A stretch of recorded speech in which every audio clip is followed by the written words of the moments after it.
You're listening to a 4x4 Radio Network podcast.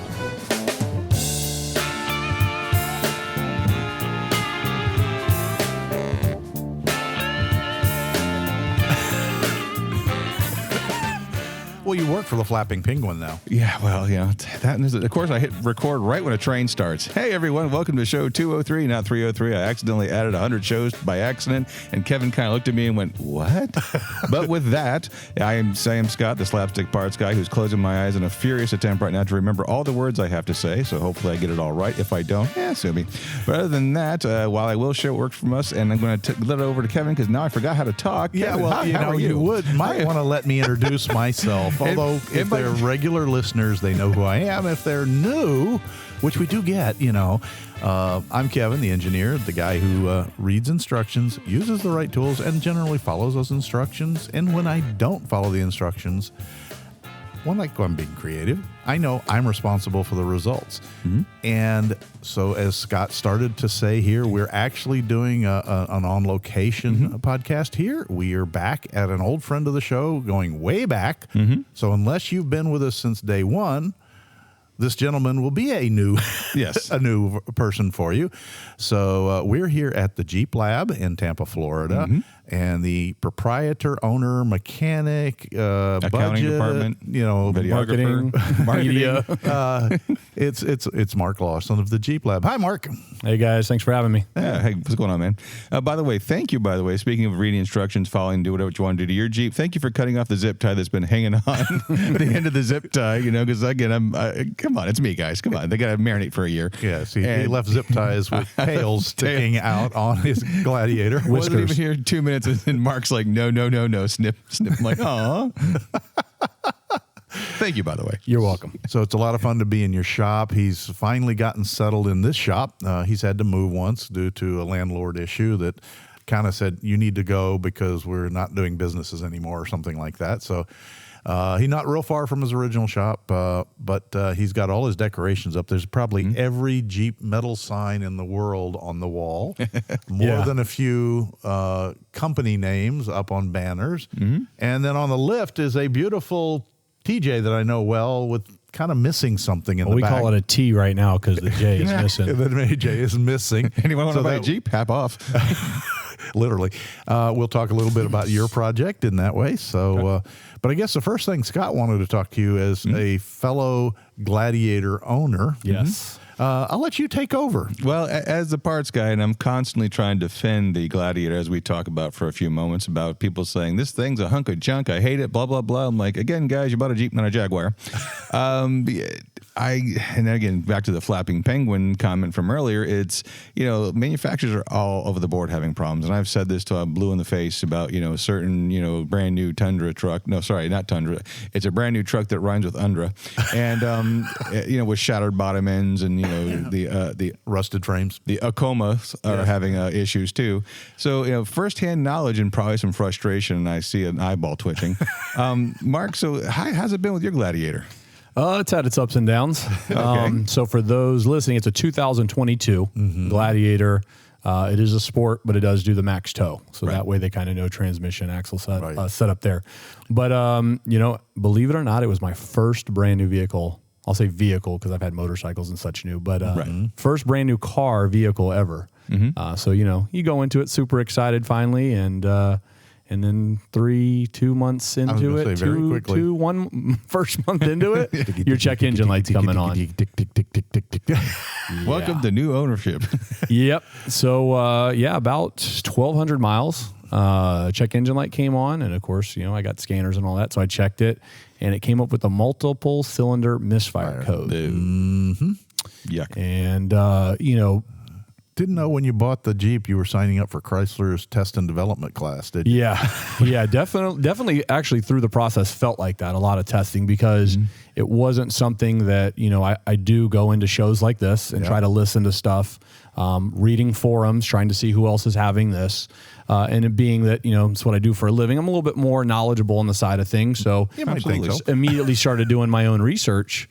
And the answers were still all over the board because it was more of a new problem. Right. And going to your local dealer, since it is under warranty, I really was like, I'm not going to dig into this. Not my responsibility. I'm paying this nice payment every month, and we'll let those guys take care of it. And went to the dealer and said, hey, here's kind of a list of things that I'm seeing that guys are saying to check. Can you start there? And the response was, well, we got to do this first. And I think their first step was... Change your oil or something? No, actually was just flashing a computer. Oh, okay. And unfortunately, it seems like with the dealerships, there's not a clear-cut process across the board. Some dealers do it this way, some dealers do it that way. And this dealer was flash a computer, send it home. If it happens again, we'll go down the next thing. So, we were 5-6 trips deep to the local dealer. Second time was, let's put a new cam in it. Okay. Third time was, actually, before I got to the third time, now with the new cam in it, I started to have symptoms. So I actually started to have a rough idle, spitting and sputtering of the motor once the cam got put in. Right. Took it back, some white smoke. And for the longest, the code was not actually sticking. It was just coming on and then going off, going on and going off. And if any of you have been to a dealer and the light isn't on, it doesn't tell them what to do and where to go. So they don't know what to do, and they send you home with it. And that just drives me nuts because the code that triggered the light is in memory as a history code. So they should have been able to pull all the history code. Absolutely. And that frustrated me. It was like they didn't think that I knew that. Yeah. And we know that. And for those of you listening who don't know that, thank you for saying that, Kevin, because it doesn't need to be right in your face. It's in the history of the vehicle. Yep. So pull that code. So a couple times going through, got really, really frustrated. They were just kind of putting Band-Aids on it. And I will say one thing for those of you that do own a Jeep, especially the newer Jeeps, is don't just go deal with the local dealership.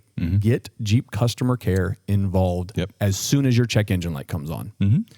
Call them, open a case, get a case manager, and have them document everything. And I was told that actually by a service advisor at a dealership. That's good. Yep. Said, hey, get Jeep involved. That way the dealership and the manufacturer are not pointing fingers. Oh, well, they didn't do this or they didn't do that or who was supposed to do that or they dropped the ball or we don't have documentation of all this. If it gets to the end when you're in a really bad situation, now everything's been documented and recorded on both ends. That's a very, very good clue for people. Suggestion, whatever you want to call it. I'll throw a little asterisk in there. By all means, do that. But again, you get a little further when you're calm and factual. Yes. If you go in there unloading both barrels and screaming and yelling, the person on the other end of the phone is has no direct correlation with your issue you're having. Right. So just again, treat a little like a human being. Again, there's a time and place for everything. Sometimes you need to get upset. Sometimes you need to raise your voice. Yeah. At the beginning, calm, cool, and factual will usually get more of a turnaround. Usually, because again, they understand there's a brewing storm. So hopefully that was your case. I will shout her name out because I will never forget it because her customer service was above and beyond, and she was amazing. And her name was Millie. So Jeep, if you're listening to this, Millie and Jeep customer care was amazing. Awesome. Oh, that's awesome. She was really overseeing things. She was in constant communication with me because it actually came down to I was at another dealership picking up some factory parts for customers. And I just said, man, let me go talk to your senior service advisor. Who is that? And they brought me to this gentleman. And within about 5 minutes of talking to him, he said, Mark, if you can give me 30 minutes, I think I know what's wrong with your Jeep. And I'm saying, absolutely. Yeah. After multiple trips, and mind 15. you, I'm at a dealership an hour and a half away, heading down to Venice, Florida to go to another dealership because parts are getting that scarce. Yeah. And I said, yep, take 30 minutes. And within 30 minutes, him and the lead tech came back with pictures of metal in my motor. And at that point was when, Millie really got on the ball with, okay, ordering the motor, calling me with the dealership, also calling me, hey, here's the ETA, here's where your stuff is. And they helped expedite that process and streamline it. Yeah, because that was right in the middle of the whole problem getting parts. Yes, it was. Yeah. Yep. So they made it happen. And so my Jeep Gladiator got a new motor. Okay. So how's it been since then? Not great. Oh, no. So I will say that kind of to back up about the new motor was they basically said that there was something to do with the exhaust system blowing back some particles into the motor. Okay. And that's what they blamed it on. So That would be the EGR system's the only connection between intake and exhaust. Yeah.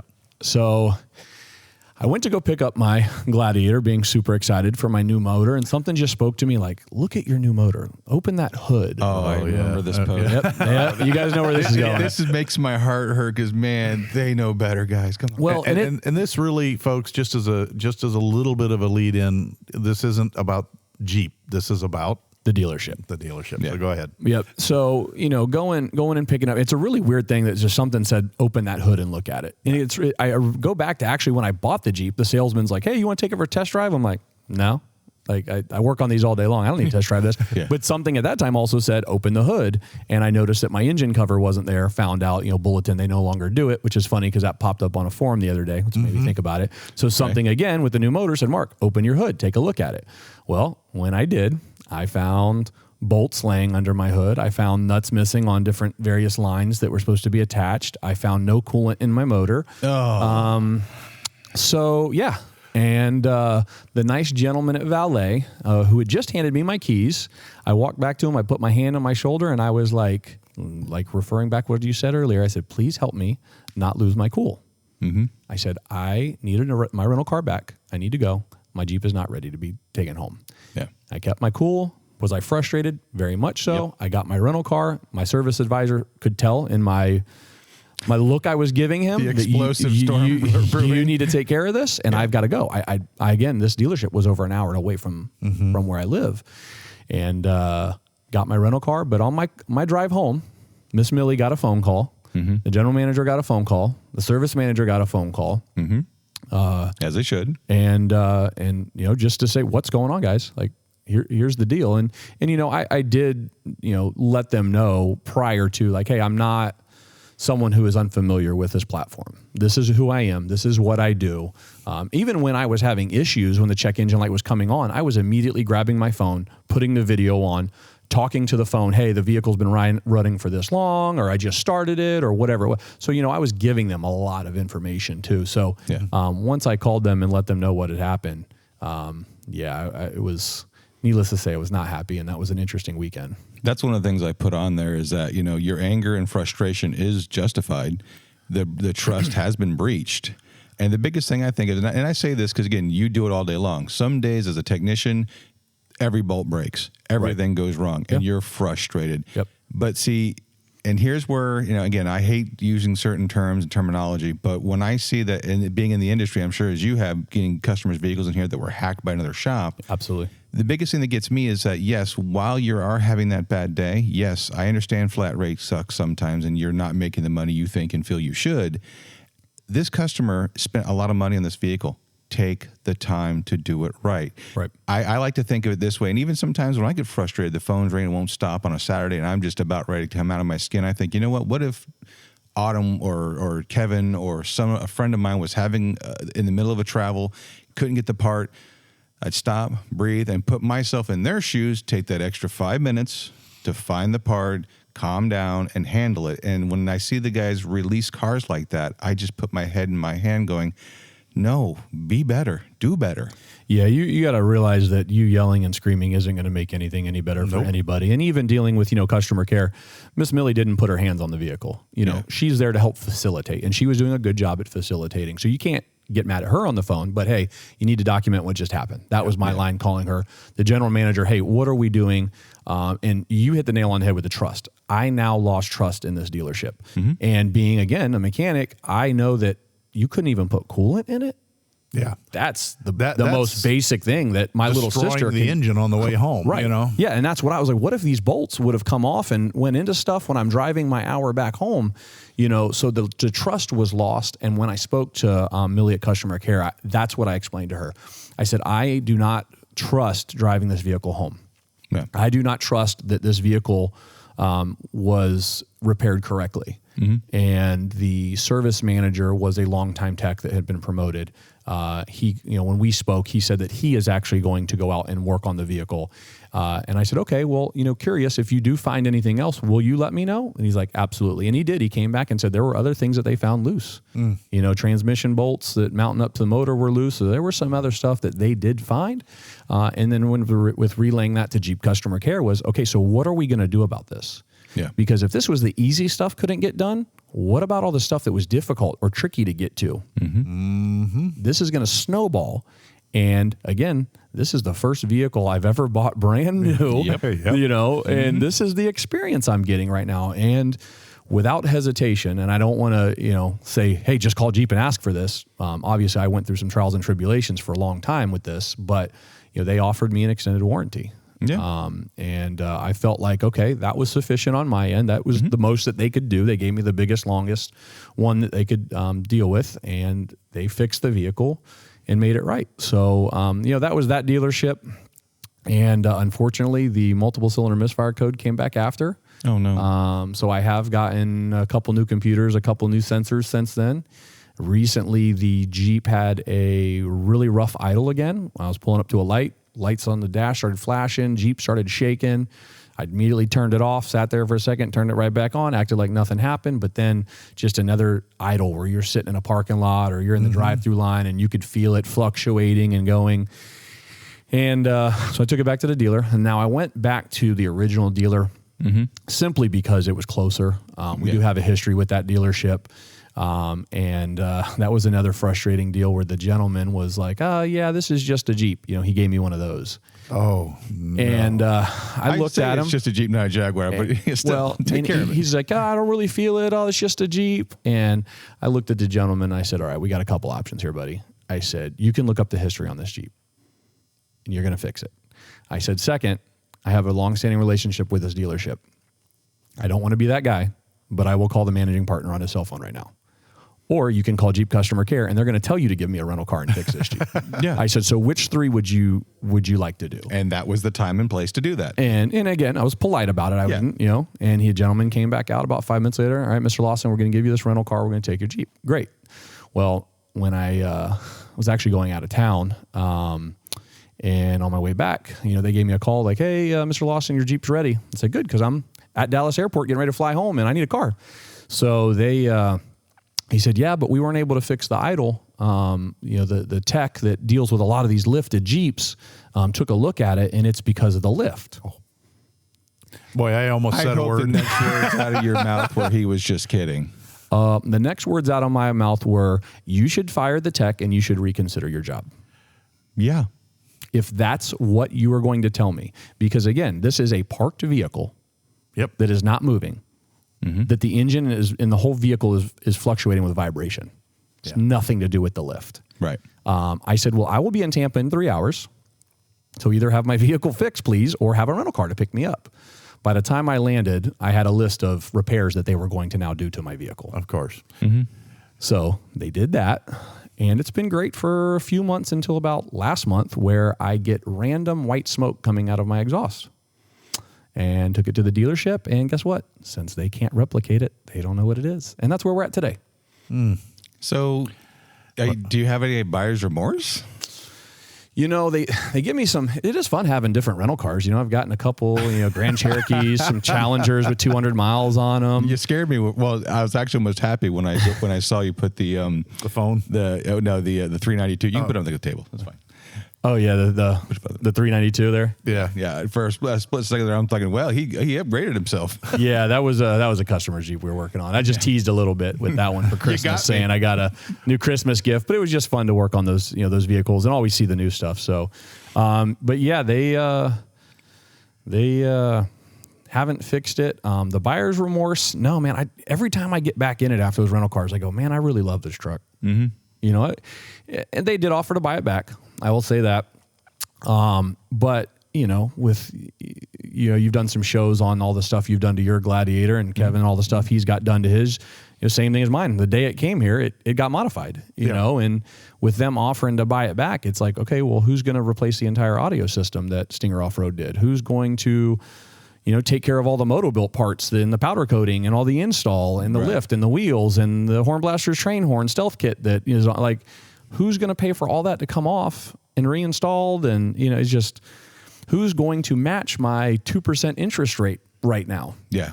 On a new purchase. More importantly, the dreams, hopes, and aspirations you had for your build. Right. And even dealing with them, I probably would have honestly stripped it down and turned it in, but the whole interest rate, like now it's costing me more money for this vehicle. And you would think that being a large, Jeep might have had an incentive program, and that's what I asked the Jeep customer care rep. I said, hey, is there an incentive program for you to keep me as a customer within the Jeep family?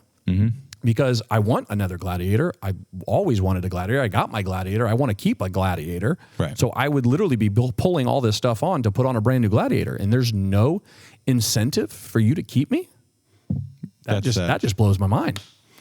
That's sad. I mean, I know that Jeep offers financing. Yeah. Hey, all right, people in this situation, we're going to give them 0% or 2% financing, keep them in the family, get them in another Jeep, and hopefully have a better outlook. Yeah, this really sounds more like the dealership, as you've mentioned before, than the Jeep itself. I mean, white smoke is typically coolant or some other water-based liquid being ingested into the engine. Yep. Last time I checked, I've never heard of gasoline burning white. I'm sure there's probably some twisted chemistry that could cause that. And my first thing is, okay, has the coolant level gone down in the bottle? And if it has, why is that so hard? Correct. Even I have a bore scope, an endoscope as they call it. And you go open the spark plugs and you look after it's sat all night. You get it good and hot, you run it and you park it. Maybe. And then you go look and you'll see most likely you have a gasket failure in a head gasket. And I think that probably ties into, Scott can probably speak more on this, on how that stuff works on the back end of a dealership and how they're getting paid. And is Jeep paying for this or is the dealership paying? And how much is the tech making on this? Imagine if you were paying for it, they probably would have overhauled your engine for you. Yep. And handed you a $5,000 bill. Yep. At least. Yes. But yes, I can tell you right now. Yes, that is what happens. But it's just frustrating when you have what I would consider a smoking gun clue of white smoke. Intermittent white smoke. Okay.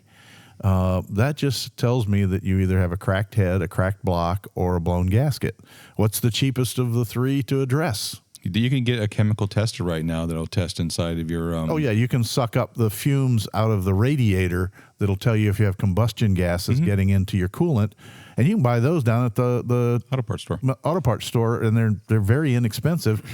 And if you get frustrated enough, call me. We'll come over and do that for you real quick and take a look. Because if it shows combustion gases mixed into your coolant, you've just done their navigation for you. Yeah. I will say this, though. Now, just again, devil's advocate. We know I work for a dealership, so I have to ask this question. You haven't been parking next to a bunch of Subarus lately, have you? Because you know the Subaru owners like vaping. I'm just saying. Maybe your truck took up vaping. My parking lot's full of Jeeps at home and at work. Okay, I'm just devil's advocate here.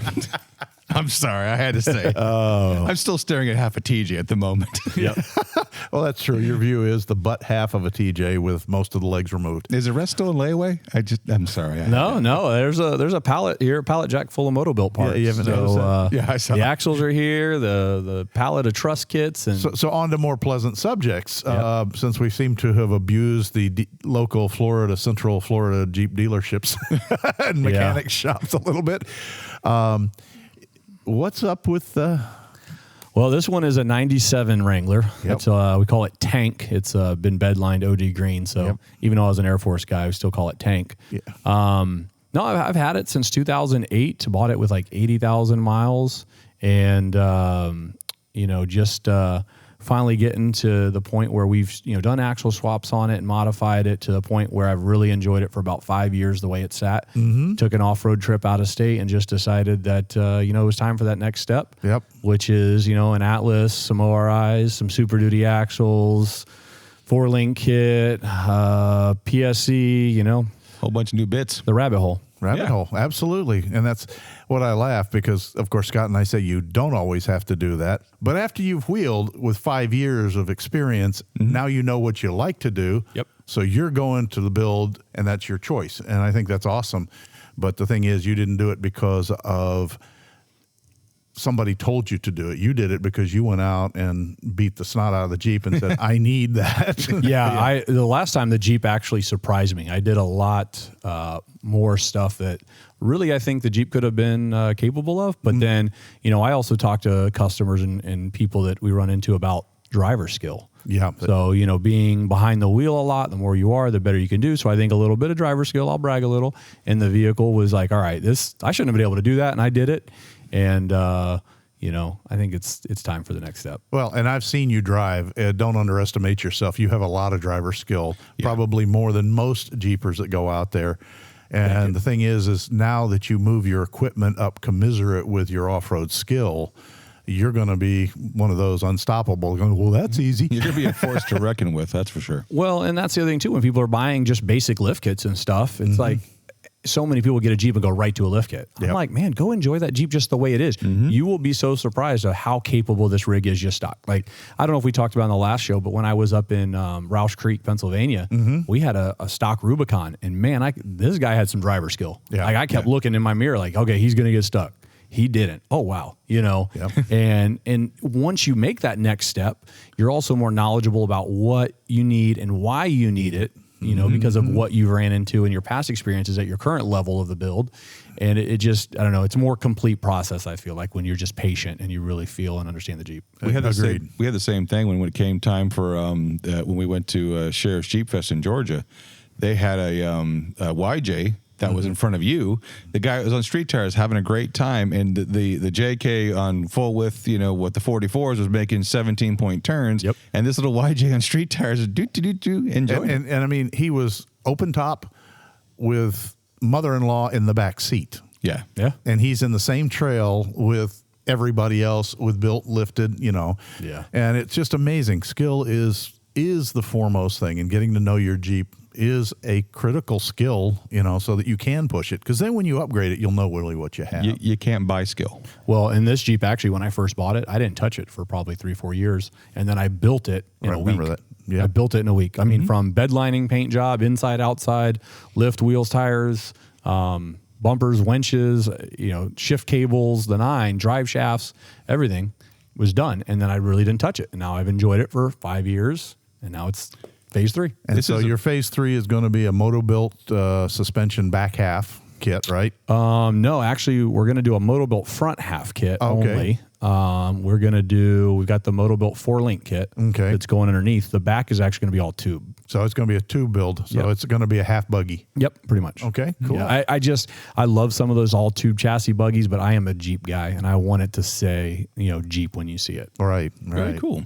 So, right now we can see the end of the frame rails just after they turn up from the transmission area, and the floor pan is cut off about 6 to 8 inches from the step in the back of the TJ floor pan. And Scott will post some pictures so you can run over to the Facebook page and take a look, and you'll see the status of this. But it looks like an awesome project, Mark. Yeah, I don't know how soon it'll be finished. That's what everybody keeps asking. When are you going to get to it? The busier the shop is, the longer it's going to take. Yep, that's a good problem to have. Yeah, exactly. And it's got to fund it too. So if it's a busy shop, then they can buy more parts. But, and you're not exactly without a Jeep, since you also have a Gladiator. Correct. Correct. I have wheeled the Gladiator, I want to say 2 or 3 times now. But that one is my, show Jeep, I guess, daily driver Jeep, reliable Jeep. Have you discovered the same limitations the Gladiator has that Scott did? You know what? I haven't. I did go to a place this past weekend, and I did smack the back end one time. Okay. I was like, oh, that's right. That's the problem with these Gladiators. I was going to say, what, the parking? Because I've only had it off-road like twice. And I was with you the twice times, and I can remember your ground clearance for the transition from flatland to the uphill climb. Oh, yeah. Dragging both ends at the same time, the front bumper and the rear. That was before the lift, and now I remember liberal application of the throttle. Got me over it. Oh, it did. Oh, no, I did get a belly tickle this weekend, too. So, and then also, I really can't fault it for the turn radius. No. But the length when you're dodging trees. Yes. I was watching him sweat a few bullets trying to do the zigzags. Oh, you did it. You absolutely did it, and held up 34 Jeeps who were waiting. No, the 34 Jeeps was held up by the JK behind us. Well, that's true. As wide as a Abrams. But anyway, no, it was kind of fun. It's basically learning how to maneuver a vehicle the size of a full-size Jeep. Right. And those were really more common back in the 60s and 70s than they are now. So it's actually just same as it ever was. It just had to take a little bit of time to get here. Well, that's actually when you started talking about the driver skill. That is a great segue into one of the real reasons why we had you here. Is how many times have you done this before? Because I know we helped once 2 years ago. So this will be the third year. COVID obviously got in the way. Right. A little bit of a couple years there, and it affected us a little bit last year because we had it set to go last year. We had a decent amount of teams, just not enough teams to actually be able to afford everything. Right. So we did not have it. We had to cancel last year. But yeah, it's I call it the Trail Team Challenge. We kind of started off as the Florida Trail Team Challenge because it is here in Florida, but really it's open to anybody anywhere. Right. So we've kind of tried to drop the Florida part and just focus on calling it the Trail Team Challenge. Yeah. Okay. Yeah, I laugh because I saw all the posts. People, oh no, that's only for people in Florida. No, it's not. Yeah. It's just in Central Florida. Right. And the cool thing about it is it's not just Jeeps. Correct. Is like last time I came, the last one you had a guy with an FJ. Yep. An antique FJ, a Colorado, you name it. I mean, they had a whole gambit. So Couple Toyotas, 4Runners, Tacomas, CJs, Cherokees. Yeah, we did. We had a good spread last time. And I actually did this, and I wanted to bring this up to you. So you can actually do this as a challenge. I don't know if you have them all set yet. No. I set my Diet Coke can on the hood of the Gladiator to let it idle, and I had to back the LJ out. So I backed the LJ out, hit the hazard lights, and I told myself, don't forget the Diet Coke can on the hood. Jumped back in the Gladiator, put the Gladiator in Probably reverse, forgot the Coke can. the Gladiator. The Coke can. I am too lazy to get out of the Jeep again, so I said, you know what? Let's try it. So I backed the Gladiator down the driveway, hit the couple, the little wind at the end, then drove back up and didn't knock over the can. Yeah. And it was an open can. So we'll call that Scott's Challenge. Scott's Challenge. And there's Scott Challenge version 2, if this works, is, okay, you can't get out of your Jeep, get your Coke can and see if you can do it by driving. So put your hand out and make your turn or your hill bank so the Coke can slides down to your hand. Let's see if you can do that, Scott. That one's slick. That one's slick. It's better than the other one. I thought the Scott Challenge, go and unclip all the tails on your zip ties you didn't do yet. Yeah. So, I guess kind of what we're talking about is the fact that the way it's set up is there's a series of challenges. Yes. And they cover like 7 different areas, mechanical, survival, recovery. There's some technical courses there. We actually do marksmanship, first aid, navigation are the main ones. And it's way beyond just driving a trail. What about cooking? Survival. No, like actually who can make the best on the trail burrito? You only get one challenge, Scott. Only get one. Okay. I'm just saying, well, yeah. Okay. Well, so here's the other thing too with the challenges is no one knows what they are, right? And the reason why nobody knows what they are is because if the 3 of us get in our rig and we plan a trip, we don't know what we're going to run into. Correct. We just have to prepare ourselves. And yes, over time, our toolboxes grow. Right, our knowledge grows, our driver's skill grows, and we, are pretty self-sufficient for the most part. And that's what this challenge is about. It's not about who's the quickest. It's not about who's the fastest. It's not about who has the biggest tires and the best lockers. It is about being able to work as a team and complete your trip. Yeah. If I go out wheeling, I like to go with people who are pretty similar to me, right? Yeah. And that's not a knock on anybody who is brand new to this, but if I break, I would love to know that Kevin has my back. Right. That Kevin isn't going to sit in there on his phone scrolling, listening to the video laughing. Right. that Kevin is going to get out there and go, all right, Mark, what do you need? Because it's stressful, right? When you break something, it's stressful. Like, okay, crap, it's going to cost me money. We're down time now. Yeah. And I want to wheel with people who are, Mark, what tool do you need? Hey, I need this. Hey, go to that. Hey, Scott, can you run up to the parts store? We're going to need transmission fluid. Yep, I got you. Yep. Boom. And then we're back on the trail and we're back to enjoying this experience. Exactly. Awesome to hear that. I don't know if you remember back years ago when Scott and I came in and had the class with your group on recovery. Yep. And you remember the challenge I threw out there? You probably don't. But we had a situation where we created a recovery scenario, and everybody had a winch cable. They had a snatch block, but the winch pull needed at least 2 snatch blocks.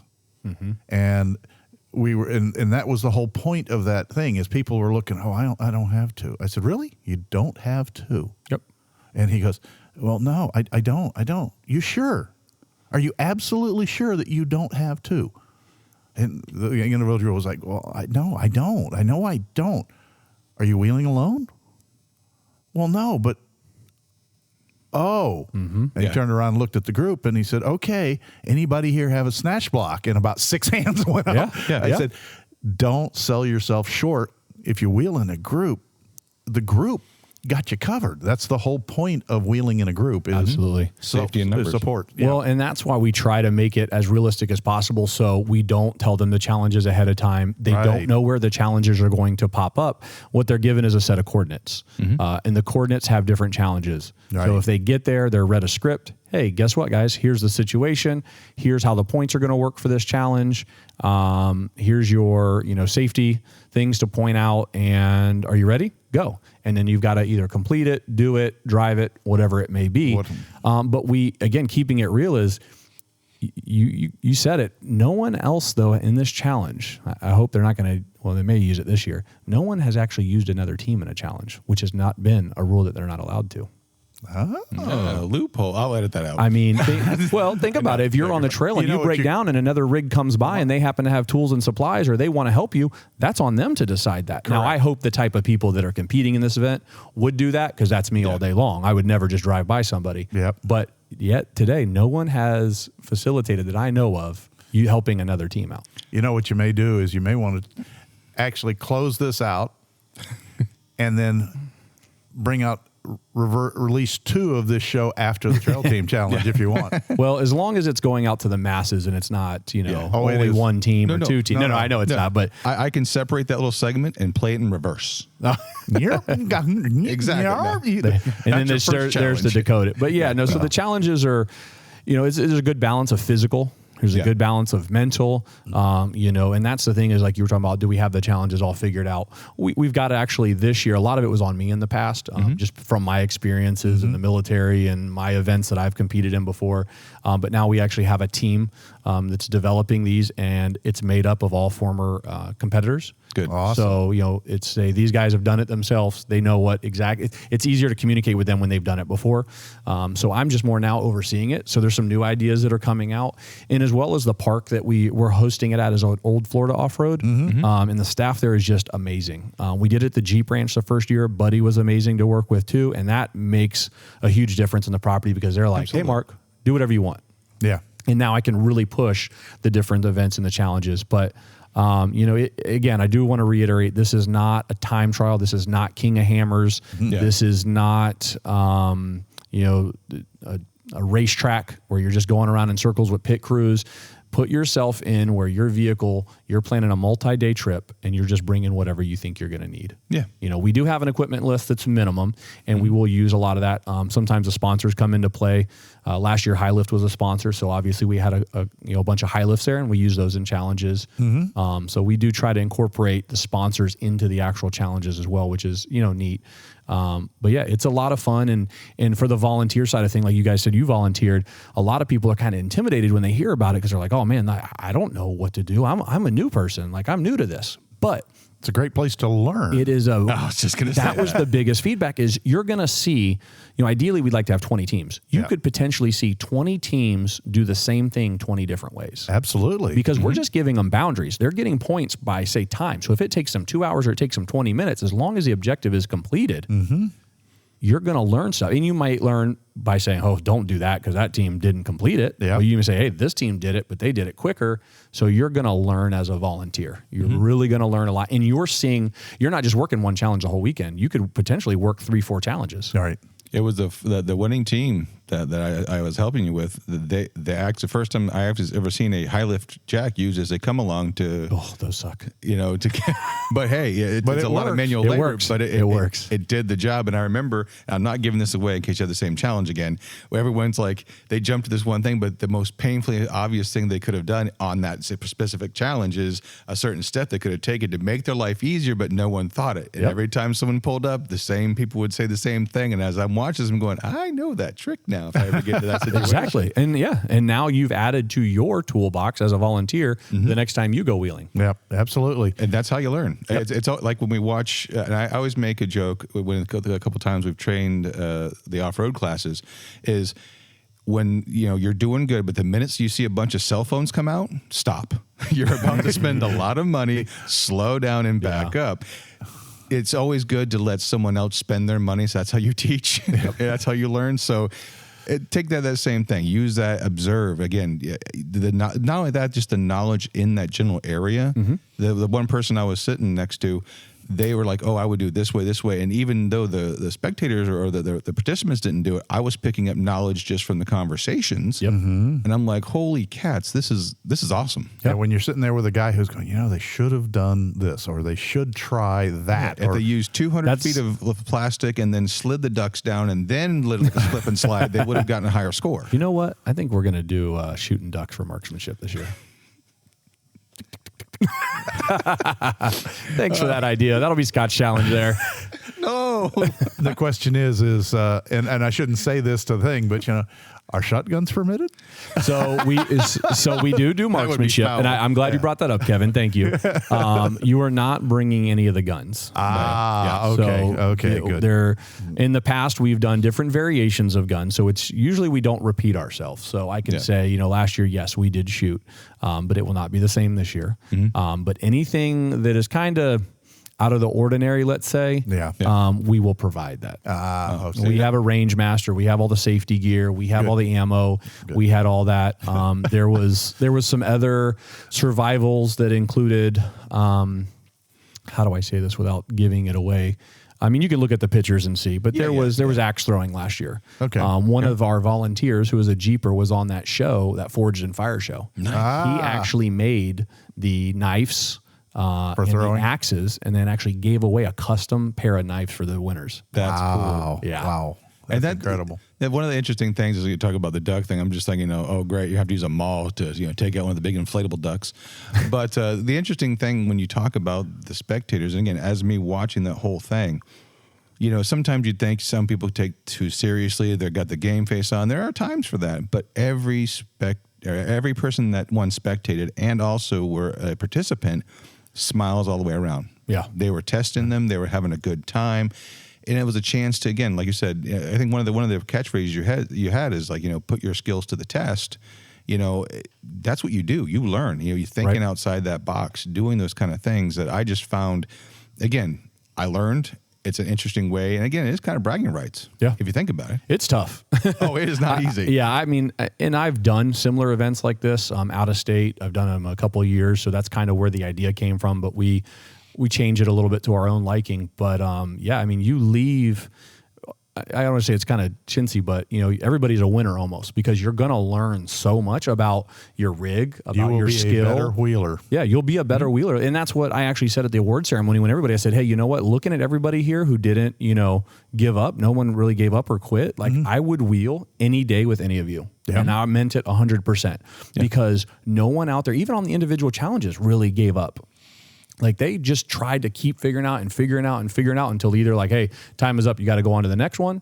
But everybody tried, and some people pulled up and go, I don't know, I've never done this, but okay, let's start digging in our box in the back of the rig and see how we can make this happen. And that's what it's about. Cool. Now, when is the event? So the event is going to be the end of October this year. It's going to be at Old Florida.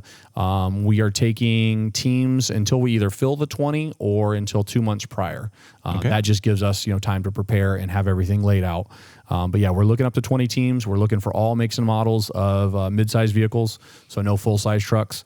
And I'm getting a lot of flack about that and tire size, but understand that in every motorsports, there's different classes.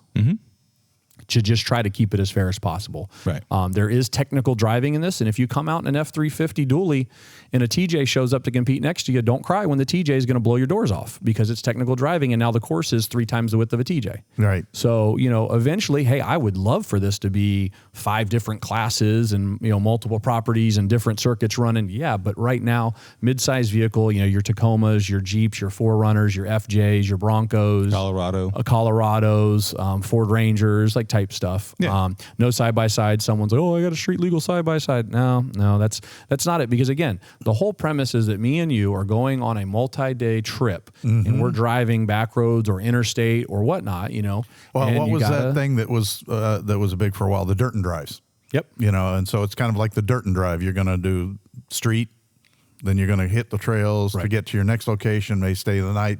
So that's the concept, is kind of an abbreviated version of that, putting you through the challenges, not the easy parts. Well, and with a dirt and drive too, one of the things that we haven't really touched about is spectators. Unfortunately, You don't allow spectators. we don't I allow know. spectators. And the reason is again, we're keeping this on a closed course for safety, for logistics, whatnot.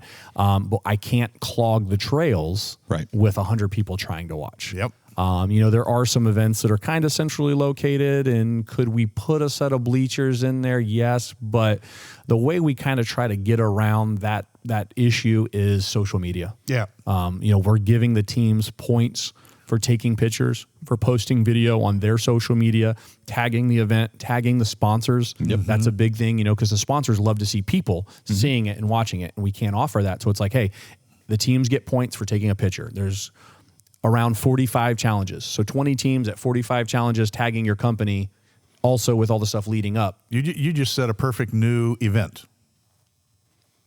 is public media, because when you go wheeling, what do you want everybody to do? Yep. You want them to take pictures. You want them to do photos. You want them to do videos and get the word out there about the fun. And then you tell people, you don't tell them, but maybe you can do something like, and how many times you can slide the sponsors, banner in the picture. Yeah, we do. I mean, we have different levels of sponsorships, and one of them is a challenge sponsor. Like I mentioned earlier, High Lift was one of them. Right. And this challenge had a High Lift banner at it. They were using a High Lift. So we encourage the photos for them to upload of it to give back and say thank you to the sponsors. But also, the volunteers, that's the best way to get to watch this. Is to volunteer. Literally what I was getting ready to say. Yeah, it kind of transitioned to that. That's the best way to do it. And then it takes an army. I mean, we're doing 2 people per challenge, 45 challenges. Again, they're not all at the same time. Right. But a way to say thank you to them at the end for taking out a whole entire weekend to sit there. Because let's be honest, it could get boring sometime if teams aren't finding you're out in the middle of the woods. Yep. Hopefully you like your partner you're volunteering with, or you got some work to catch up on, Yeah. But, we do some raffle prizes from the sponsors to give back to them to just say thank you, And I think we gave out probably 30 different prizes last year to the volunteers alone, just to say thank you. So that's a big thing. Well, like you said, it takes an army, because some people were running around on the equipment to bring a meal or bring food or a restroom potty break or something like that. Yep. So while you do have a certain amount for each challenge, you also, like I said, had an army of other people doing other things too. Yes, yeah, communications, medical staff. I mean, we're doing some sketchy stuff. There's some. So you got to be prepared. What's your little theme song, Scott? Oh, it's a Benny Hill theme, Yakety Sax. No, I was going to say off to do some sketchy stuff, Oh, dude. yeah, I hope I get away with it. Yeah. Yeah. Yeah. So we do evolve the challenges though every year, so they are not always the same, and even the format this year is going to be a little bit different. And we do that because if you come back, like one of the two of the teams have done it every year so far. Wow. They kind of like, oh, we were almost there. Let's come back. We can get it next year. And the team that won last year were brand new. They had never done it before. Yeah. So we are evolving. The structure has changed a little bit. But I'm super excited. We should add one that as they get near the end, okay, there should be the final challenge should be being on this show and being interviewed. I think we should just make it a challenge. How are you doing? How are you holding up? And you're literally just see who can talk and who can't. Yeah. if they're still friends after the end of the event, because that's a big thing right there, is the stress that you're going through working with your partner. I mean, you interview at the beginning, interview at the end. Yeah. Oh, there you go. Yeah. Yeah. I like that. I think you guys are going to have a mobile setup, and we're going to have to do what do you think we're talking on right now? Yeah. Well, let's say, are you still open for sponsors? Oh, absolutely. Okay, so if someone wants to, what would be the good contact information if someone wants to contact you and either A, volunteer or B, a sponsor? Now, we're sharing your links as the time progresses on our Facebook page. Right, thank you. Do they follow those links to contact you about any of that kind of stuff? Or so we do have a website, FloridaTrailTeamChallenge.com. Okay. That has a link to every everybody. If you want to volunteer, you can sign up on there. It immediately goes to the volunteer coordinator. Okay. The sponsorship increments and packages and whatnot will be available soon. Okay. We'll be posting those up. And we also have a Facebook page and Instagram page as well. So really, if you just message any of those sources, we'll get the right person back to you. There's a lady, Amy, who's handling all the sponsorship this year. We've got a nice, good staff this year. A lot of it I took on myself, but running a business and life and getting married and, a lot of stuff going on, building Jeeps. And so I've found a good group of people to help make things streamline and happen this year. So Awesome. That's fantastic. That's good. So, Is that all you got? no, I was just going to say, Okay. anything else you want to cover or talk about? No, just come out and check out the Trail Team Challenge. If you want to compete, man, we'd love to have you. We'd love to have 20 teams, any rig out there. We ask, just help spread the word, just like we're doing right here. It is a newer event in the grand scheme of things. So It is. we're hoping to get out people in, all over the Tennessee, Georgia, North Carolina, Utah. I don't care. Come. Let's go. Come on down. Now, we got to be fair. It's been years since Mark's been on, so I do want to give a shout out to the Jeep Lab itself, your business. If you're anywhere in the Central Florida region outside of Tampa, he is, give me your street address. 1717 East Bush Boulevard. Bush Boulevard. And you might know there's a small business just down the street named Bush Gardens. He is less than a mile and a half away from Bush Gardens. And just because he's in the city doesn't mean he doesn't know Jeeps. He does know them. And he's a one-man show, but he's probably one of the most thorough mechanics and modifiers and service guys that I know. He's lived the painful life, as you just heard at the beginning of this podcast, and he makes sure that his group, he doesn't do that to those people. And people come here for everything from simply, putting in lights to complete lifts, gear changes, tires, modifications. So if you need it, we'll make sure that his link's in our Facebook page. Thank you. And check out Jeep Lab.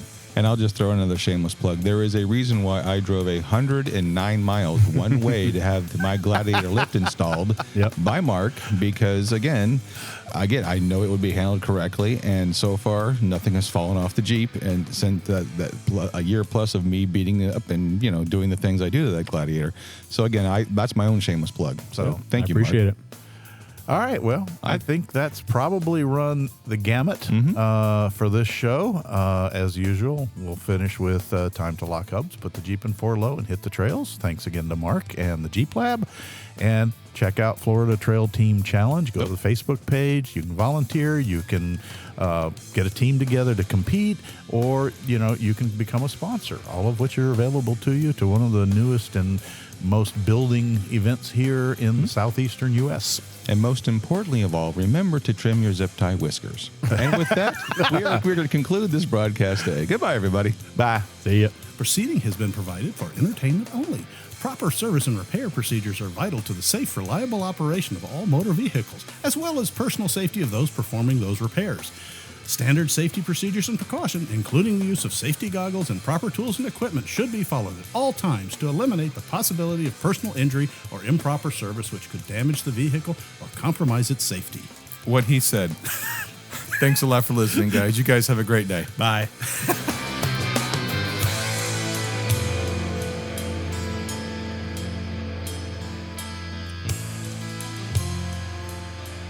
This has been a Bent Axle Media production.